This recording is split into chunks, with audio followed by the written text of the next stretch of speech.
happy to share that story with you guys, because my mother, she's a storyteller, and I always wanted to be able also to share this beautiful gift to other people, and this is actually the first time I'm doing it, so I hope you will enjoy. So the name of the story, it's the Stone Soup, and it was adapted by the storyteller Michel Indenock. Okay. Once upon a time, in a winter night, there was a man walking on a road, a soldier. He had gone to war far away, but he did not care.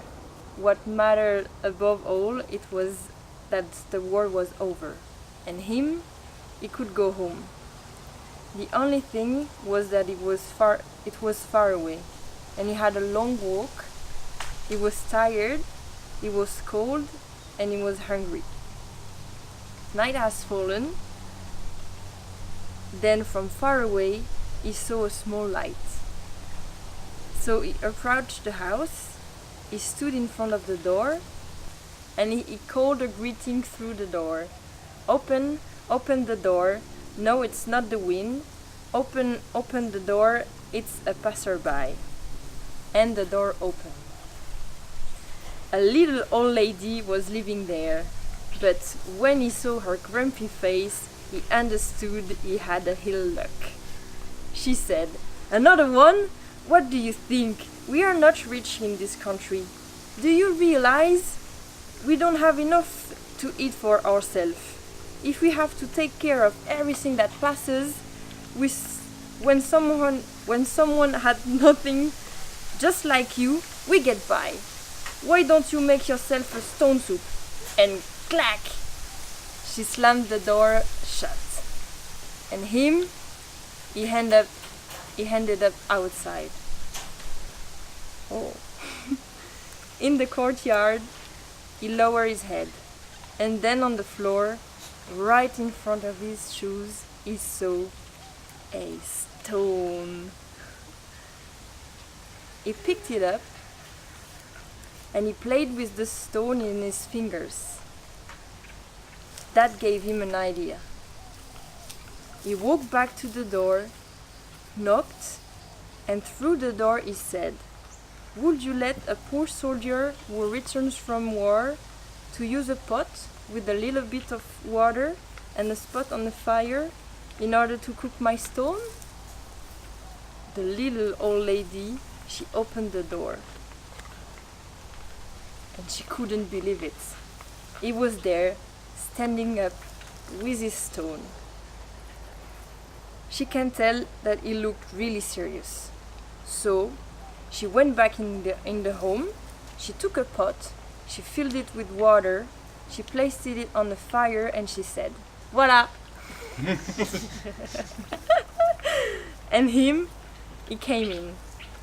He took his stone and ploof, he dropped it in the water. She sat down aside, looking at him. She was not reassured. She was thinking, "This guy is crazy." And he was looking at his stone. The water was starting to sing. And then he saw 1,000 of tiny silver bubbles coming from under his stone's belly. And he was smelling it. "Ha, you're surprised, little old lady," he said. "You couldn't have put it better earlier. Well, the stone soup is a traditional recipe from my village." He took a spoon on the table and he started to stir it. He stirred, he tasted, and he said, "Oh yeah, now I remember. In my village we say, first the water needs to welcome the stone. It's not really easy, but we found a way to do it with barely nothing.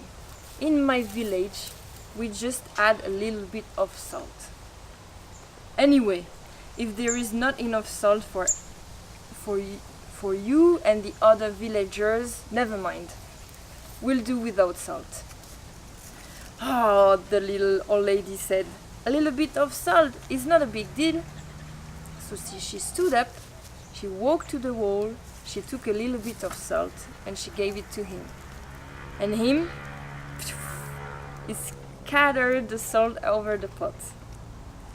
He stirred and he tasted, and then suddenly a particular smell spread in the kitchen. And he said, "Here we go, I remember. In my village we also say, the best is what's inside the stone. The only thing is you have to go after it. But for the water it's not easy. To turn around the stone, she knows how to do it, but to enter inside the stone she needs help. In my village, in order to help the water, we add an onion. Anyway, let's move on." "Oh," she said, the little old lady, "don't be silly. An onion? Let me see. Maybe I do have an onion somewhere."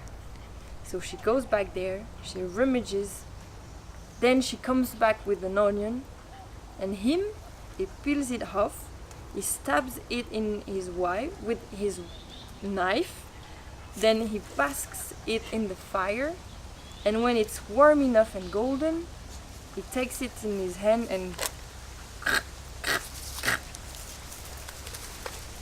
he cuts it and he rains down onion in the pot. He stirred and he tastes, and he stirred again and he tastes again. Then he stopped and he said, "Oh yeah, I remember now. In my village we also say, in the end, the most important is the difference between the stone and the water. It's not easy, isn't it? Those two things have nothing to do with each other. Well, in my village we found a tiny nothing in order to help the water. In my village we had a little bit of flour. Anyway, if there is not flour, you..." "Oh, don't be stupid," she said.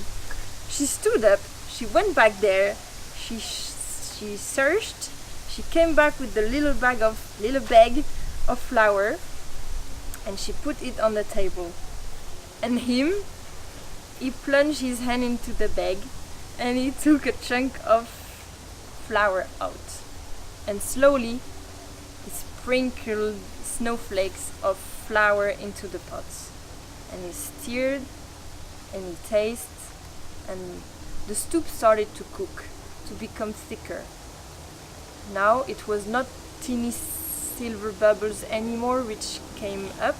No, it was enormous bubbles. And when they arrived, they explode at the surface. Plop, plop, plop. And he tried and he said, "I think it's the best stone soup I ever made." "Oh no, that's right, I remember now. The best one was made in my village, and we were lucky enough to use a stick of butter in the soup." Oh, it was incredible. Anyway, in your village maybe you don't know what is butter, so...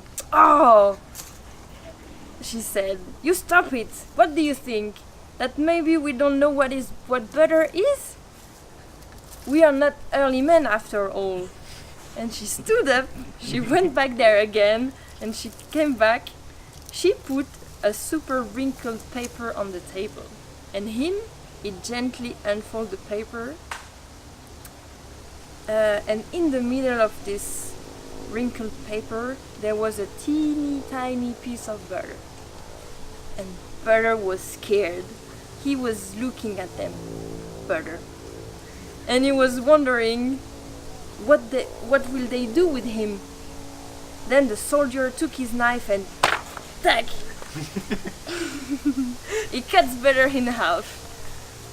He tapped his knife on the edge of the pot, and Butter plock. Butter was sitting in the soup. He was feeling good. He let his golden belly melt into the soup. The soldier stirred slowly, and he tasted, and he said, Would you let a poor soldier who returns from war to share his stone soup with the one who helped him to cook it? You're my guest. Your guest? You're kidding me? It's my home here, and I'm your guest. And she felt really weird. He brought back her whole smile to her face, and she was really close to tears. She was so happy that she stood up and she ran to the shelf, and every step she took, she was getting younger and younger. 60 years, 50 years, 40, 30, 20 years. A young lady. She took some bowls and spoons. She put everything on the table. And he put the pot in the middle as steam came out. They sat together, looking at each other's eyes. If one day someone tells you that storytellers are liars, I'm not lying to you. This night, the soldier and the little old lady had the best soup, the best stone soup ever.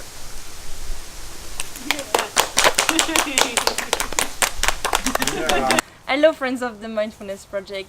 If you like to listen to this story today, maybe you can also make someone else happy by sharing a story that you like with one of your friends, or by going to an old person home and make someone happy by sharing someone that you like.